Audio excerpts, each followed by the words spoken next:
righty, welcome into the Whatcom County Football Podcast. It's episode 46. I'm your host, Ryland Spencer from CascadiaPreps.com. Along with me, Tyler Anderson from Whatcom Preps, and our special guest this week, new Meridian head coach, Patrick Ames. Coach, how's it going? We're doing well. We're doing it as well, I think, as we can be right now. Yeah, this week would be the first round of the state tournament, I believe. As we're recording this is a Friday. It'll come out on a Wednesday, but as we're recording this should be the first round of the state tournament. Something you guys are very familiar with up there at Meridian. COVID shuts down the season, though. What does a Friday night look like right now in the Ames household? Well, right now, I've got 3 kids under the age of 10. So a Friday night, we had appointment viewing. We just finished watching The Mandalorians, this weekly episode, and I've got my. Can you see my Boba Fett shirt on right there? Oh, like so we just finished watching that as a family, and the kids are getting into their jammies and going to be headed off to bed really soon. You know, Coach, it's pretty funny that you just stood up and showed us that shirt, because literally in our pre-show prep, the second question on the list from myself is, I heard a rumor that you're a big Star Wars guy, and Tyler told me that you had all kinds of toys and everything, and he said that you had all the originals. Do you still collect? Do you have like a piece of memorabilia that stands out, over the rest? That stands out over the rest. What is your most valuable one? How about that? Do you got anything of value over there, or is it just for fun? All of the old original Kenner toys have value. I've come to realize, like, if you wanted to do an eBay search and search out any of those old toys, I'm sure that you would probably be surprised at how much some of those things are going for. Something that's got actually some true value is there is in our family that my dad, in addition to many other interests he's got, was an avid Civil War buff and collector, and he always was seeking out, and this is going back decades, autographs from he had a particular interest in Confederate generals, and his autograph collection is impressive. And at one point, he was able to get for us a signed black and white print signed by Mark Hamill, Harrison Ford, and the late Carrie Fisher. That's a still from the original Star Wars. So you talk about value. That's a pretty valuable and really, really cool piece of memorabilia. That's awesome. Hey, Coach, so we go back a long ways. We've known each other since we were kids, went to elementary school together. So growing up, your dad's the coach at Meridian, but you're playing football for Mount Baker. Yeah, in junior high. Yep. Right, yeah. And so, but you knew when you got to high school, you would be playing for Meridian, but did that help you at all when you played against Mount Baker, when you were at Meridian, because you knew all those guys? I don't know if it helped me, and growing up in the generation that we did, Tyler, and even now, you knew everybody that you were playing against from, right, from the different schools, anyway, that thinking about some of the guys up at Nooksack, Britt Lentz and Nathan Ryan and TJ Ackerman, guys from, I'd known those guys, pretty much my entire life too. And by the time we got to high school, thinking about guys like, Grant Terpstra, who was the quarterback at Lennon Christian, I'd become friends with him by the time, we'd played. And you probably remember Byron Scheib up at Blaine, gone to elementary school with us too. So, right, we've known all those guys anyway, by the time we got to high school. So I don't know if it was something, I mean, I guess it was definitely cooler. It was more special playing against guys, that I'd grown up with. I don't know if it was a help in any way, just because, it was Whatcom County football at the time, and you just know those guys anyway. Yeah. And when you played, specifically your junior and senior year, talk about two polar opposite seasons. Your junior year, you guys were an eyelash away from getting to the state championship game, and a heartbreaking loss against Eatonville in overtime. And then your senior year, you lose so much talent. That was such a great class. That was the year ahead of you, including your brother and a lot of those guys. and then you had to kind of lead a lot of youngsters, and you guys go winless, complete different opposite ends of the spectrum. What was that like from your junior year to senior year, and you know, it must be kind of totally two different worlds. Yeah, it was unpleasant to say the least. You know, if and for me personally, and I don't mean to sound selfish about this, but my perspective on it was probably even a little bit more different from my teammates, just because I'd grown up around the program, you know, my entire life, and then to almost feel like I inherited a season like that as a senior. And I only say inherit just because of my involvement with the program as a ball boy, going, you know, way back to the time I was, you know, 9, 10 years old, feeling like, you know, almost as a caretaker of the tradition, that feeling just immense disappointment that in my senior year, we couldn't uphold, you know, some of the tradition that we had fought to bring back, you know, the previous year. And, you know, it's in small schools like ours, you know, all over the state, you know, in Whatcom County, it's hard oftentimes to sustain success and tradition, you know, from year to year. And that's a really, really good example that just because we played, you know, for Meridian, and we're, as you said, an eyelash away from playing for the state title one year, it didn't mean that we were guaranteed success in the next. So you talk about things that you learn. Absolutely. That's one of the things that you learn, you know, in football, particularly in high school football, the small school level is, you know, it's awesome, you know, to want to, you know, use cliches like tradition, you know, never graduates, but it does. And that's a really good example that tradition needs to be taught, it needs to be reinforced, and it needs to be worked for. And in that season, you know, I did have, you know, kind of the understanding in the back of my mind that better days were coming. We started, I think at one point late in the season, we were starting 8 or 9 sophomores on one side of the ball. And here's another cliche you may have heard some, you know, from old high school coaches is that you'll lose a game for every sophomore you start on defense. And I know we started at least 9 sophomores that year on defense, and we lost 9 games. Yeah. It's a good way. Tyler, was that Eatonville team? Would that have been the one with Brandon Jumper? No, that was the late 80s. This was the Bobby Luck. Oh, okay, gotcha. Yep, yeah. Very good player in his own right. Yeah. Coach, 94 graduate. You went on, ended up playing at UPS. I did. Puget Sound down in Tacoma.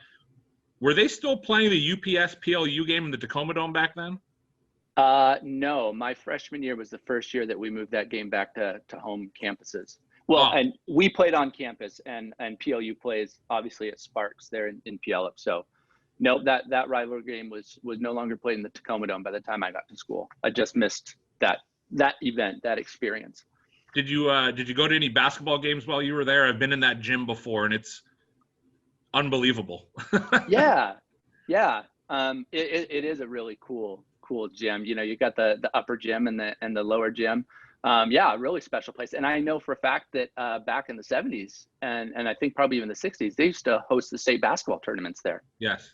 Yeah, they did. I think it's a very underrated school. You can see Mount Rainier from certain parts of campus. It's absolutely beautiful school, beautiful campus, and a great coaching staff down there. I know quite a few of those guys. Your dad, legendary coach, obviously Bob Ames. You're taking over a program. Now, you've been there a long time. So I believe, Tyler, what'd you say, 1999 as an assistant? Yeah, I think that was your first year there, Coach, right? Yep. Yeah. So we kind of ran the numbers really quickly. Tyler, how many wins would he have as an assistant coach? Patrick, you have 183 wins as an assistant.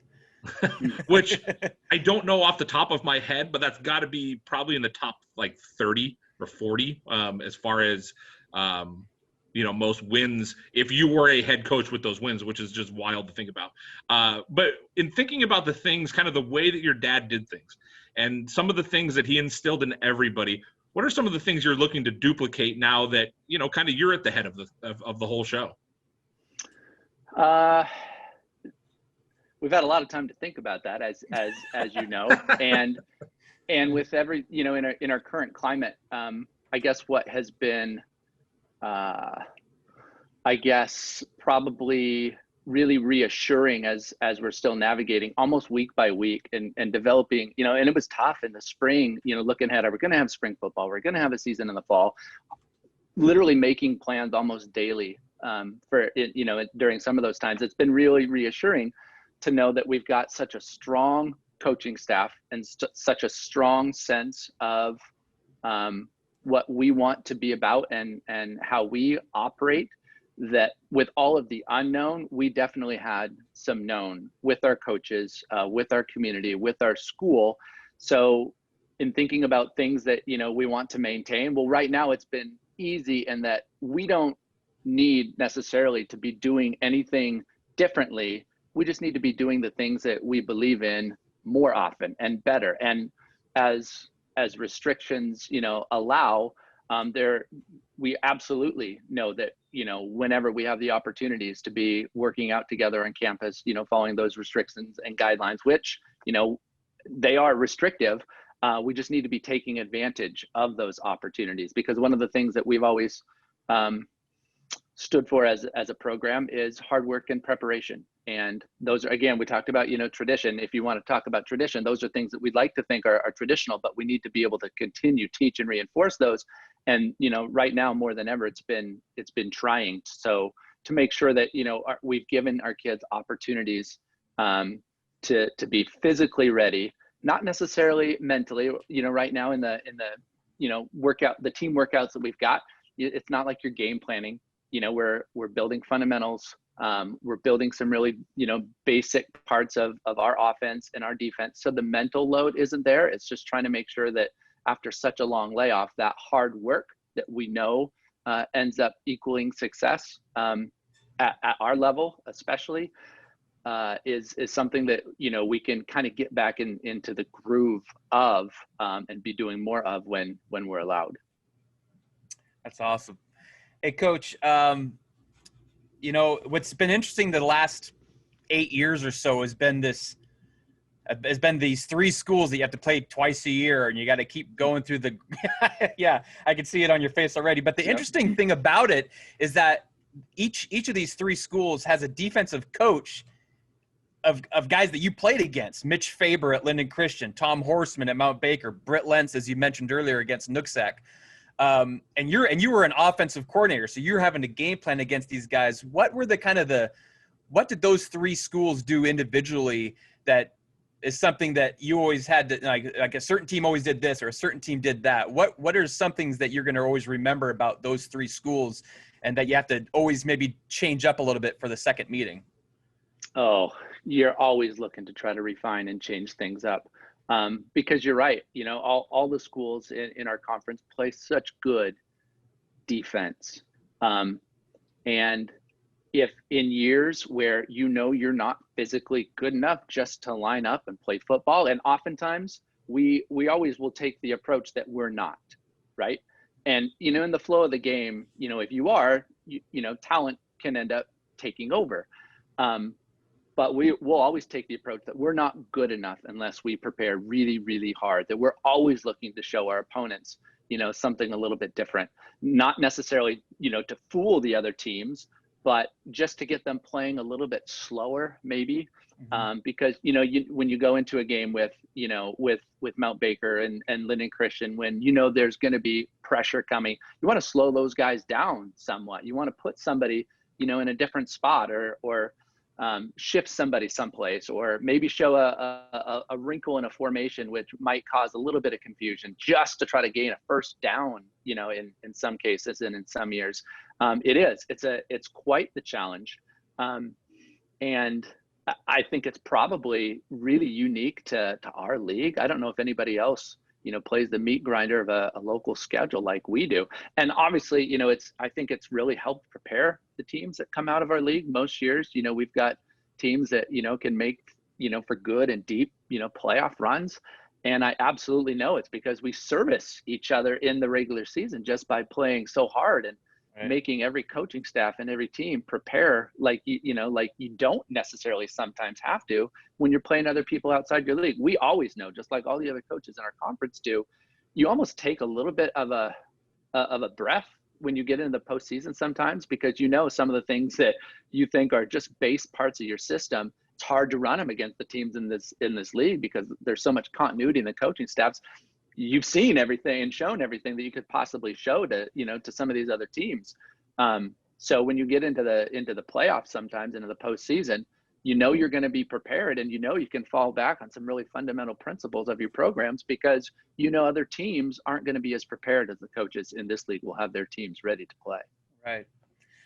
Over the years, especially since you've been a part of the coaching staff, there's just been, you can always kind of tip your hat towards, you're going to have a really good quarterback with good passing ability, good leadership skills. It just seems like there's certain schools, like you want to play offensive line at Mount Baker, you want to play wide receiver at Meridian, and you want to play wide receiver at Linden, and you want to play quarterback at Meridian. It just seems like you put out a lot of talent there. What has been the key to that success over the years?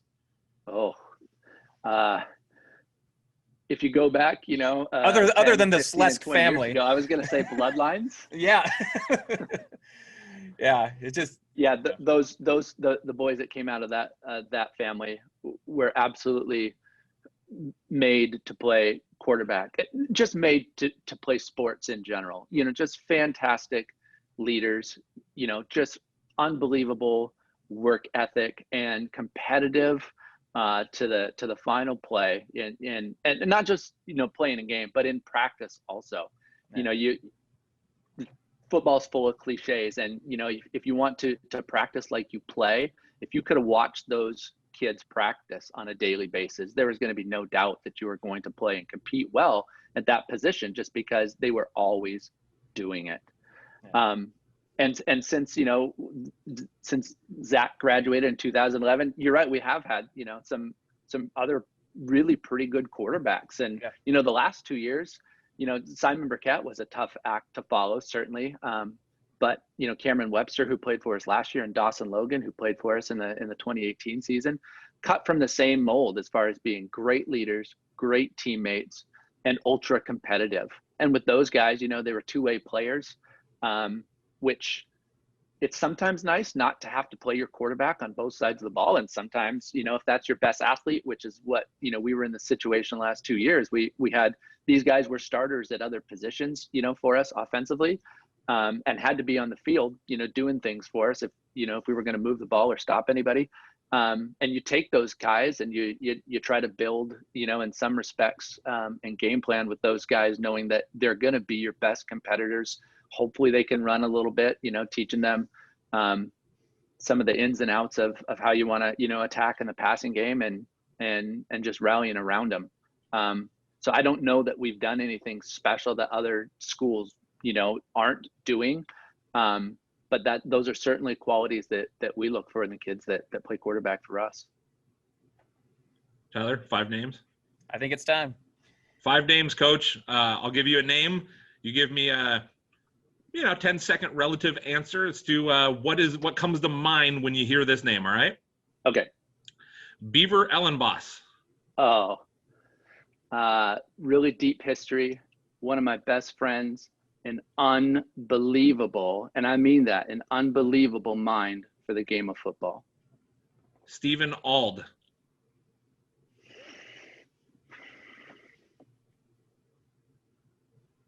Fantastic young man.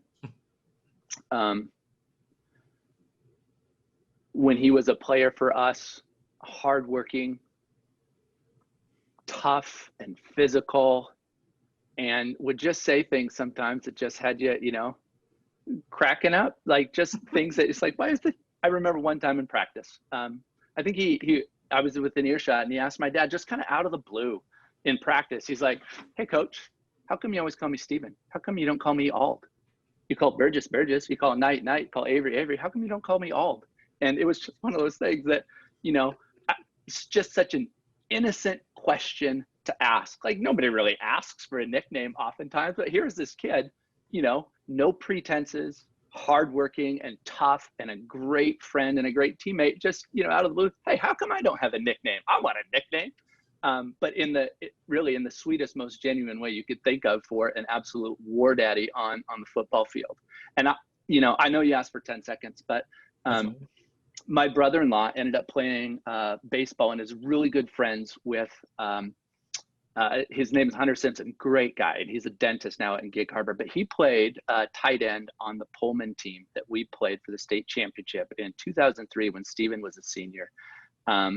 And talking to him about Steven in, the later days of Steven's life, and him just, just kind of validating all the things we knew about Steven, and just saying, I couldn't block that guy. I gave up. I think literally he gave up 3 sacks to Steven in that state championship game. And he was like, I couldn't do anything else. That guy was ready to play and was fantastic. And, just being able to talk about, your memories about just wonderful people like that with people that have also in some way had experiences with them. And Hunter's, experience with them in the championship was not a good one, but, you really love hearing those things about guys that you love. Jeff Benham. Ooh, again, we talked about some of the bloodlines there. And Jeff was the trigger man for our first state championship in '99. He's a great coach now in his own right in Georgia. If you've seen me, Cole Hardman, play for the Chiefs, Jeff was his coach in high school. And, as scary as he was as an offensive football player, I think he had 10 interceptions as a free safety his senior year. And I know when we got rolling, in the state playoffs that year, it was completely a team effort. But I want to say that people that were picking all-state teams at the time, I think picked him as the all-state quarterback in the state of Washington, which is that's really significant for a 1A player. But he was every bit the quarterback that you would ever hope to have on a high school team. Brady Emmons. Oh, another one. The Wendy's High School Heisman, award winner, I think, for the state of Washington, his senior year. Tough, coachable.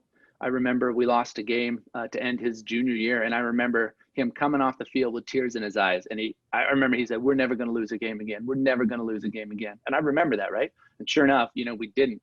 His senior year, and he made a play in the state semifinals in the Tacoma Dome that basically willed us back into a game that, we were down by 2 touchdowns in the third quarter. And he literally took the ball from a kid and ran for a touchdown by himself, like almost like a water boy, style play. Like, I'm going to change this game on defense. And he did. 5 minutes later, we've got the lead in that game and end up winning it. But he was that kind of player. I know Tyler's probably seen this, but he, as a ball carrier, had the most vicious hit I've ever seen from a ball carrier on a defender. And I was just talking about this with one of Brady's teammates, Dustin Knight, the other day, who's coaching with us right now. And it was really weird because Brady, as a ball carrier, didn't see green grass. He only saw people to run over. But as a defender, as a linebacker, he never saw blockers. You couldn't block him. And it wasn't like, he was going to fundamentally, take on a blocker and push and press and rip off. Like, he just didn't touch them because it was almost like they weren't on the field. But when he was running the ball, it was all defenders, and he was just looking for somebody to splatter on his windshield. Great play. Last name, one that I'm very familiar with, Simon Burkett. Oh, yeah. Yep. What a joy to coach as a quarterback. He was, kind of a play caller's dream, in a lot of regard. And he was a kid that just had a phenomenal understanding of offensive football and what a defense was going to do. And by the time he got to be a senior, I'd usually, he could have called, he would have been a high school quarterback who could have called his own plays. Cause I did, if we were going to talk about something, he only needed to hear it once, if that, because he could, by the time he got to be a senior, he could recognize anything out there. And he was a dual threat, guy that maybe people, I know maybe in the state playoffs, people didn't give him credit for. I know we played the quarterfinal game and the semifinal game, and those 2 defenses we played were dropping 8 into coverage, and we just took what they gave us. And, Simon ended up rushing, I think, for over 100 yards in those 2 games. And, we played an unbelievable team from Royal for the state championship. And we put as much on his plate as we could because we needed to, right? Simon was, the best chance we had. And, that was a great football game. And I almost feel guilty, in some regard, asking him to do as much as we did in that game. But at the same time, he was ready for it and he was built for it. and he had the perfect mindset to battle as a quarterback, and that last game that, you know, as a senior quarterback you want to be in. Yeah, just an absolute joy to coach as a quarterback. That if you could get a kid like that to understand offensive football like that at any point during their high school career, it's just going to be so much fun. There's one play specifically I remember from I believe his senior year. I want to say it was Blaine, a game-winning touchdown where he dove into the end zone. Like, first off, he looked like he was about to run out of bounds, and then just somehow cuts the corner. Do you remember that play, Coach? Yeah, last play of the game. Yeah. Do you remember the play call? Do you remember, like, your emotions going through that play? Because I can't imagine you guys called that play designed just like that. Well, if I'm not mistaken, the score was tied, and we could have kicked the field goal. That was week 2. We weren't yet sure, you know, if we had a kicker that was going to be able to kick that field goal, you know, a game-winning kick with that kind of pressure. But Simon, like I said, was built for that. So it was actually a naked bootleg, and he had as many as 3 options to that side of the field he could have thrown to. And if they were covered, you know, he knows on a naked boot, he can keep it. And he saw that, you know, Blaine had dropped off and played good enough coverage on the options that he had, and, you know, felt really confident in his speed to get the edge, rightfully so. So he took it when he had it. And in that situation, yeah, you want to win the game on the last play, but, you know, knowing, and he and I actually didn't talk about this, but I guarantee if we asked him right now, you know, would you make that same decision with the game on the line? He'd tell you, of course. We could have gone into overtime even if I didn't make it, right? That he just had such a supreme feeling and command of those game situations by that point as a quarterback that, yeah, you know, that was a calculated risk on his part to make that last dive there. Tyler, if we don't have it, I'll have to try to get video. We'll have to try to get the video of that. I'm pretty sure I might have it, but we'll have to try to throw it in there so that people can see it, because it was pretty exciting, and I was watching it on you know, a highlight, and I was pretty jacked up for it. I mean, at Blaine High School, almost as exciting as my field goal in overtime at Blaine High School. But we'll talk about something else. Coach Ames, the joys of watching Meridian football is you just don't know what you're going to see, especially formation-wise. You've pulled out every single formation. You could go full house backfield. You could go spread. I love it when you go diamond and you got the tight end on the other side and no one knows about it. Is that something that, I mean, I'm going to imagine that you talked a little bit earlier about how sometimes you have to throw little wrinkles in there, get the defense to think a little bit. Is that kind of just what that is just getting the defense to go, you have to plan for everything this week because it's Meridian week? Yeah, some of that is by design. You always want to have, you never know sometimes what kind of situations you're going to get to in a game, and you always want to have counters and answers, and formations give us that. Like, you know, if we do this, then we're going to be able to do this against this look, right? And then also, you know, by design, you want to try to simplify football for your kids by making it complex. I know that's a little bit of a paradox, but by simplifying it for our kids, we know that if we run a ton of different formations, a lot of times teams can't prepare for as many things as we're going to get. So we're going to get as many base looks on defense as we can, right? So in preparing, you know, especially your quarterback, you know, for HIDS reads and preparing your linemen for, you know, where they're going to be going to on certain plays, it really helps if you know where the defense is going to be. And if we can limit the different, you know, the number of looks that we can see from our offensive standpoint, by just barraging teams with formations to make teams go, whoa, whoa, whoa, whoa. If we just play this, we'll be able to cover everything. At least in my mind as a game planner and getting our kids ready, I think that helps. Yeah. Okay, Coach, I have a little game for you this time. And I know that you know your Meridian history, and we won't go way back into history, but we'll just go with your coaching days. I've counted 6 tight ends that have been named AP AllState first or second team. Okay. I'm just curious how many of them you can name. Okay. Jared Caruza, Mac Van Diest, Patrick Wells, Mitchell Tripp, Andre Lintz, Am I good so far? Did I get 5? You have 5. Caruso was not named All-State, which he was robbed of, by the way. Oh, I think played in the All-State game. He played in the All-State game, but he should have been All-State with his numbers. Okay. So there's still 2 more. Okay.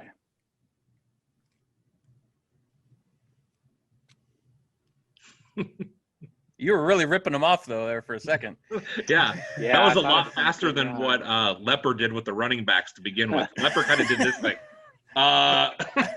Tony Schleimer. Yeah, there you go. Year. Yep. And then those were all first-teamers. There was 1 second-teamer.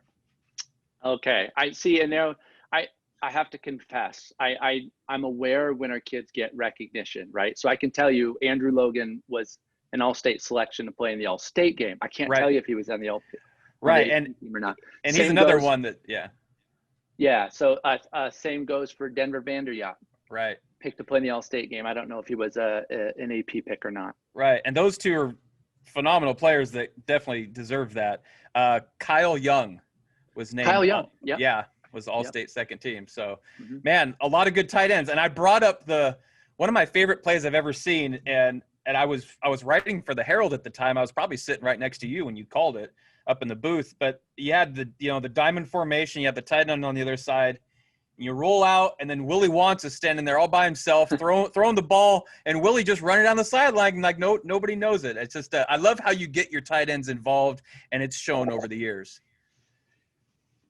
Yeah, tight end is a position that if you've got a big athletic kid that can run, it really kind of opens things up for your offense. Andre Lentz would be a really good example of that, where you've got a kid that is athletically just kind of superior, but we'll also take just your toughest nail, Denver Vanderyacht, just physical kid that is going to excel for you in the run game, but is a good enough athlete that you can get him the ball and is a really reliable receiver.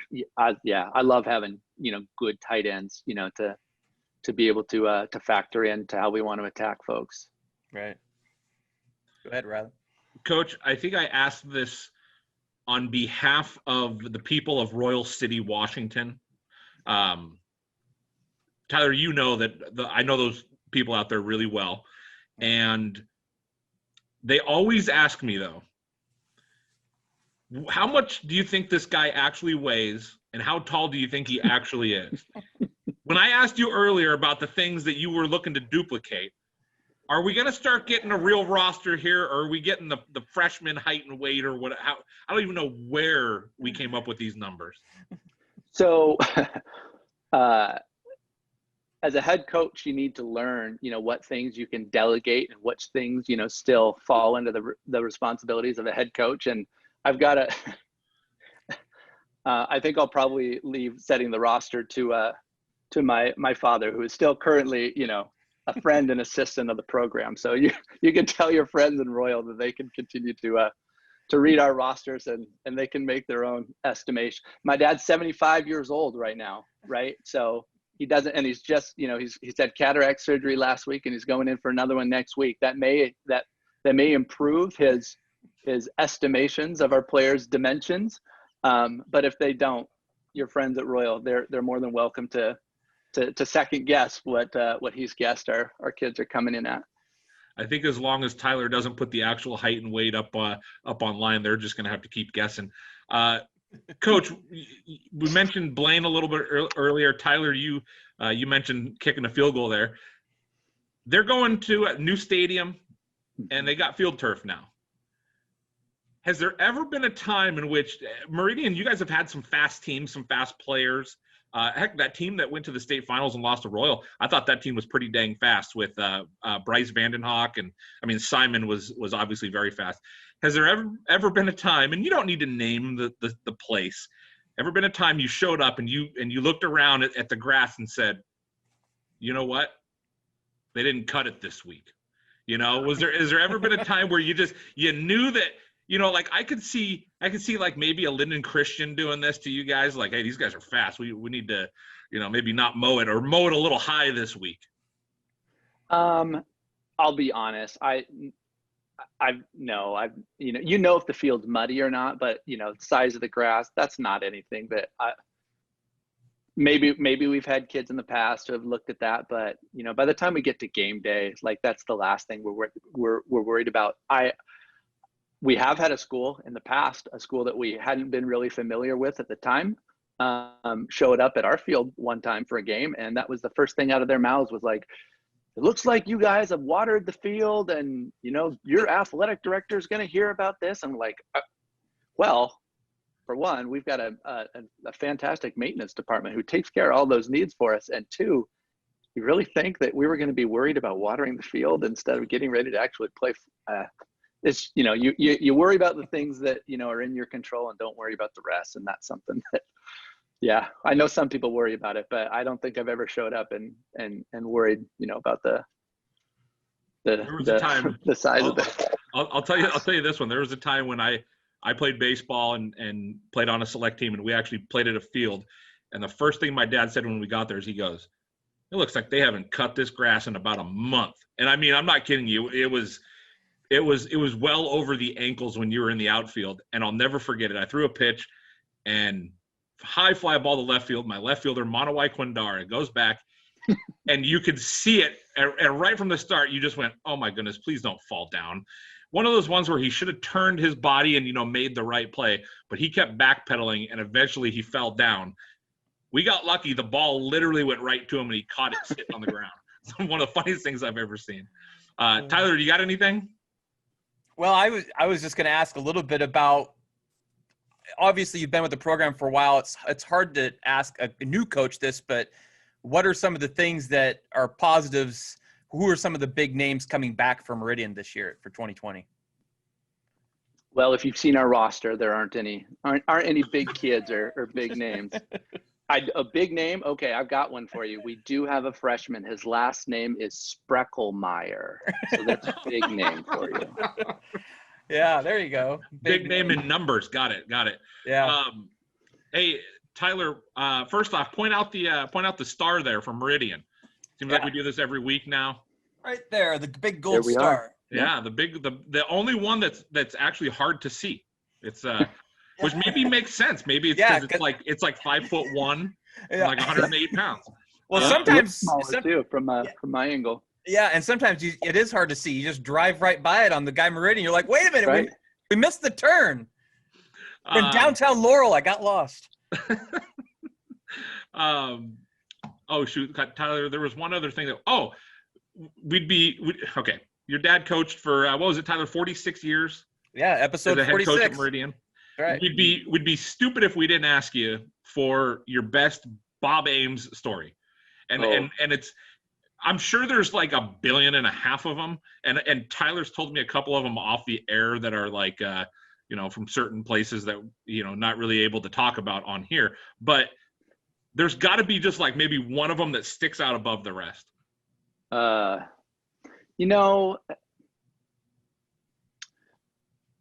I'll come at this from a little bit different perspective, and obviously mine is unique.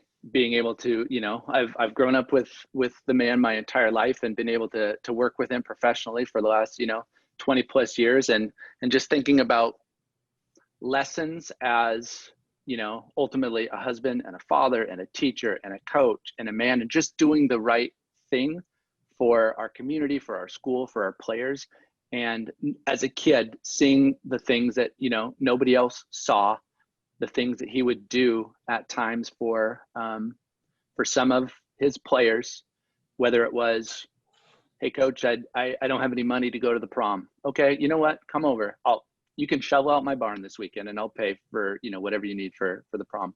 Or whether it was, call in the middle of the night from players whose father was abusive, to put it lightly, and that the first person they could think of to call was my dad. Or driving to kids' house the morning of a playoff game to pick kids up that didn't have the donation and felt little bit nervous about, showing up without money to get on a nice charter bus. And, my dad hearing about that and literally driving to their house and saying, no, we want you here. This is, you're coming with us, whether you, feel great about it or not. We want you here with us. And just those things that, he's done over the years for players and students at Meridian High School.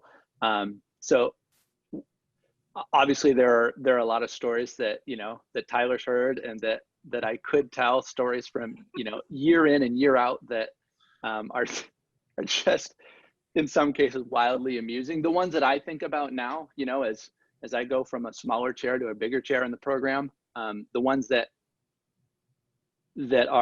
have taught me some lessons about the shoes that I'm filling now, those are the ones that, are filling my headspace. But I will tell you one, Ryland, I don't know if you had started recording when we talked about, the hat, and you asked, if it had Yes, been washed. that was not recorded. I'll tell you this, then. And I don't know if my dad's going to watch this or see this or not, but he might refute it. But this happened.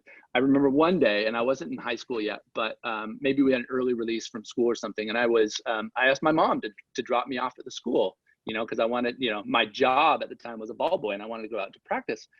And one of my dad's traditions is to wear a pair of socks, start with a brand new pair of socks at the start of the season, and wear that pair of socks every day to practice without washing it. And I got dropped off. I went into the locker room and my dad was in the coach's office tearing it apart, and he can't find his socks. And he is clearly and visibly agitated. And we had a custodian at the time. His name was Earl.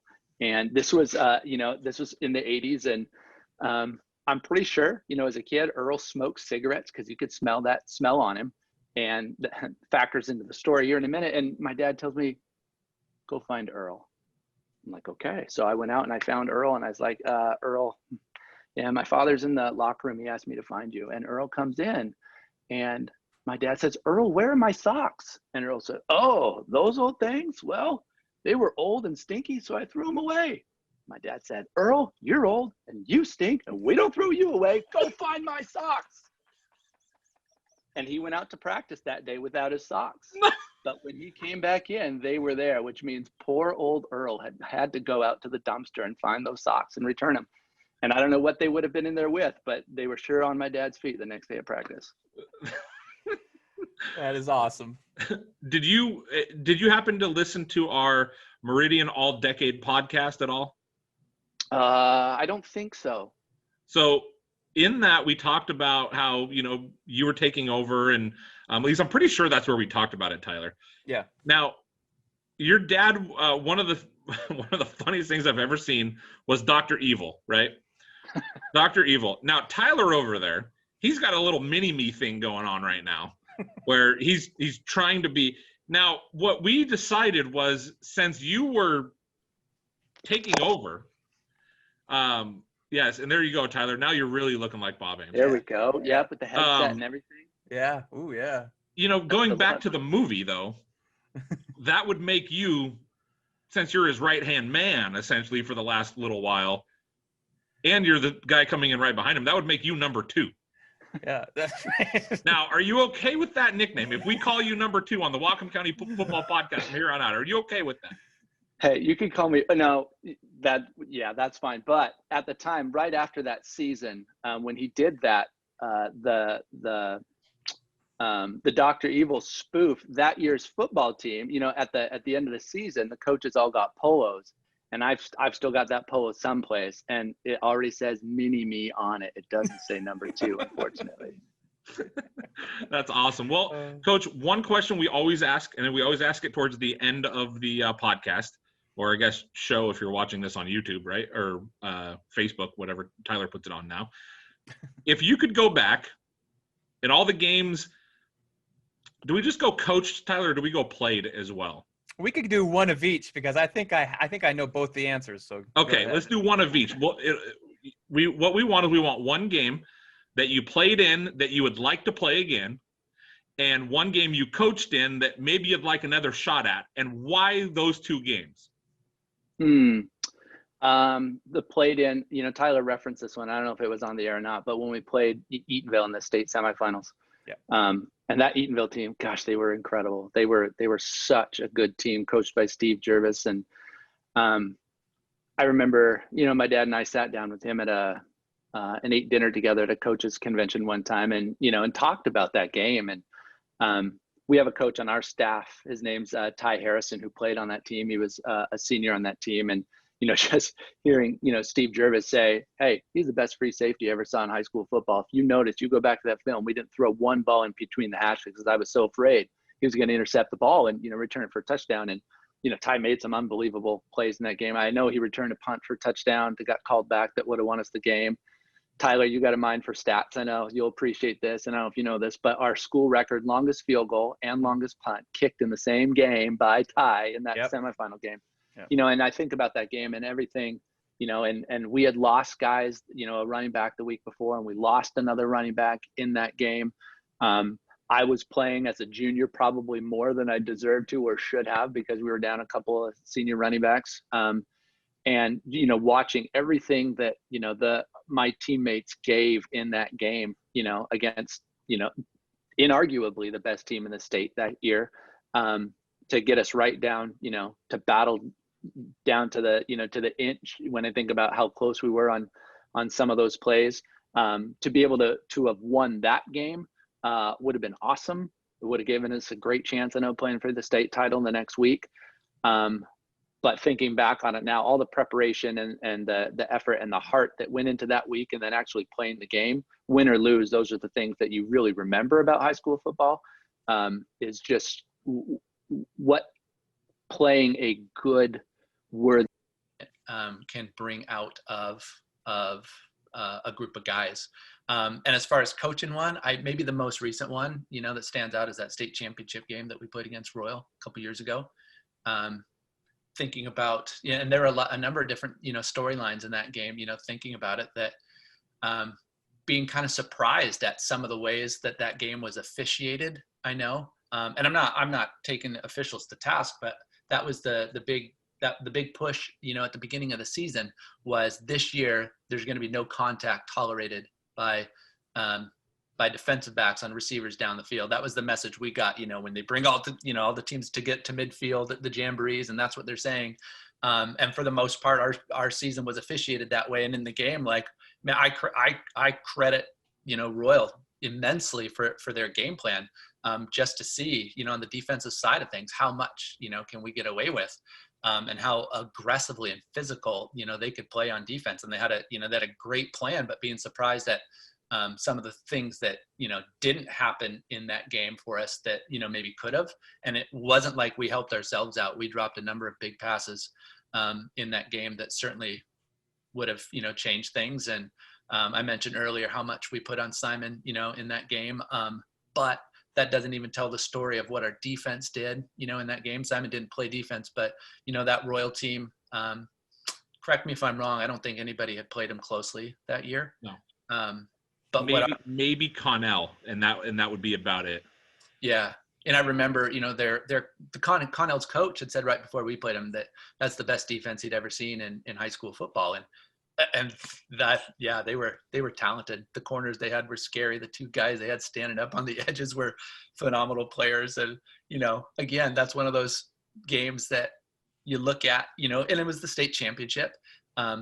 And you think of that team, and the way that, I think of that team was as a state championship team, so we came up, a touchdown short, but it doesn't cheapen, the effort and the heart that our guys, in that game displayed. And, I liken it to that game I talked about as a player with Eatonville, that you never know how good a team is until you're matched up with somebody that you feel is probably better than you.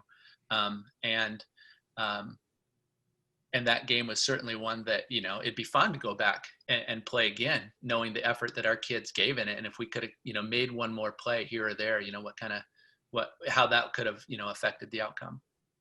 Yeah, that was one of my more favorite state championship games to watch. It was almost like a David and Goliath in a way, when you had, for somebody like myself who watches football across the state, I see this Royal team and I see 7, 8, 9 guys that it's like, dude, these guys might be all state. And then I look over at Meridian, and it's like, not as many bigger names, but it was like, I'd seen you guys earlier in the year. Was it, I think, the first go around with Nooksack, right, Tyler? Yep. Yeah, the first go around with Nooksack, and you guys were down early in that game. And I remember looking at you at one point, Tyler, and being like, I don't know, maybe Nooksack. And you were like, just chill. Like, everything's going to be okay here. Trust me. They'll be just fine here. And I was like, okay. And then it turned out, if I remember right, I think it wasn't really much of a game after kind of that point. But yeah, I remember going into that game thinking to myself, this is like a lot of names versus a true, like, 100% team effort with the best player in the state, Simon Burkett. I mean, anytime you go really below 2A and you have the best player in the state, that gives you a huge advantage, kind of no matter, where you're at. Now, 8-man football is a little different. You got the best player on the field, most likely you're going to win more often than not. But no, that game was a lot of fun to watch. That was truly one of the best state championship games, because it seemed like every time maybe it felt like you guys were kind of on the ropes, all of a sudden you guys would throw another punch, and it's like, here they come again. Like, here we go again. Or Simon takes off for a big run, or, whatever it is. And, that game was definitely fun to watch. And the crowds were great in that game too. I remember that. But Tyler, you got anything else? No, I just, I'm excited to catch up with Patrick again and be able to see him at practice eventually. And I'm just happy that you're getting the opportunity to be a head coach, Patrick. I think it's really great, and I think you'll do a great job. Oh, thank you. Yeah. Time will tell. I'm definitely in the place that, that I want to be. I love our school and our community. This is where my family and I live. And my wife and I, are fully invested, as, we both work in the school, and coaching football isn't the only thing I get to do. That, Right. Whatever we can do to try to make sure that, our school is a place where eventually our kids will go to.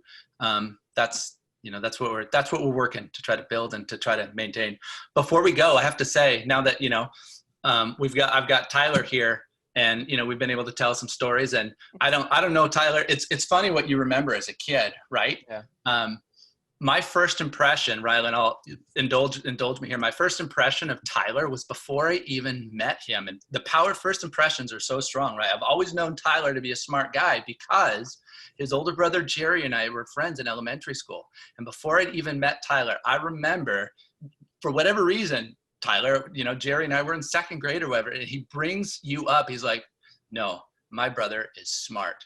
Way smarter than me. And he cited, I believe, 2 examples. Correct me if I'm wrong. He said, my brother, and you were much young, my brother knows all of the presidents and all of the states and their capitals already. And then, like, as a second grade, I'm like, I don't know those things. I'm not even close. So my first impression of Tyler was as this, like, genius. Yeah. I'm 37 years old, and I couldn't name all the presidents. Yeah, it was a weird thing. I still know all the presidents and, the states and capitals, but I've leveled out since then. It was genius level a long time ago. And now I can't remember. All I remember is numbers now. Whatcom County football is taken out all of everything in my brain. People call me for advice for fantasy football, and, should I draft Matt Forte? And I'm like, I don't know. He's on the Jets now. I was like, when did he go to the Jets? Like, I don't know what's going on in the NFL anymore.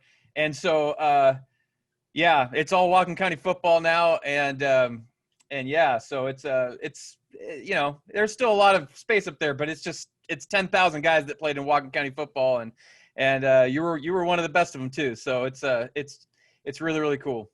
And thanks for the work that you're doing. You and I think are kindred spirits and souls in that regard. And I think a little bit of the documentation that I've done, decades ago for, to figure out, kind of a history of Meridian football. And that's really fun work if you're a stat geek and a stat nerd, like I know the both of us are. So right.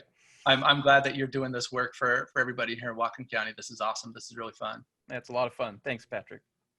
All right, Tyler, let's wrap it up. What do you say? 54 minutes. We went over the mark again, but I loved it. Yep, me too. It was a lot of fun. He's Tyler Anderson, WhatcomPreps.com. Tyler, is the virtual season done yet? No, there's still one more week to go. There's the week of Thanksgiving. So this more week. Well, or the week before Thanksgiving. So by the time people are seeing this, there'll only be a few games left. Gotcha. Yeah. Okay. Tyler Anderson, WhatcomPreps.com if you want to watch the virtual season. Upper left-hand corner of Whatcom Preps, you can find it right there. I'm Ryland Spencer, CascadiaPreps.com. New Meridian head coach Patrick Ames, thank you for your time. Absolutely. It's been fun, guys. Appreciate it.